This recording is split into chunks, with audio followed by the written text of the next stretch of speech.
Is Cloudflare DNS not working for you in Android phone and you are getting VPN error message? Then this video is for you. So first of all, you need to open Google Chrome in your Android phone. Go to settings. In settings, you need to click on privacy and security option. Then you need to disable and enable Secure DNS. So go to the Secure DNS.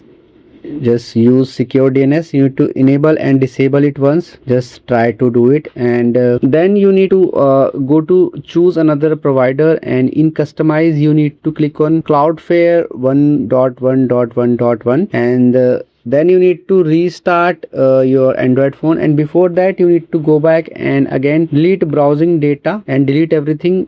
Select all and click on this delete data option. Select everything. Now click on this delete data option. After restarting your phone, switch to your mobile data Wi-Fi. If you are using Wi-Fi, you can switch to mobile data. Just turn off Wi-Fi and go to the mobile data and see if it solves or not, or you can try to use another DNS as well, like Google DNS, and use Cloudflare app as well. You can simply go to the settings again, and you can try to privacy and security. Use your own you can change it to Google public DNS and try to see whether it is working, and then again switch to Cloudflare and switch it once and twice. If it is not working, then the website may be the temporary blocked or under maintenance, and you need to wait for a while and it will be resolved. So try this troubleshooting steps and it will definitely solve this issue. In case you still face any problem, you can mention it in the comment section and make sure to give a reply. And if you find this video helpful, just hit on the like button. Also subscribe my channel for upcoming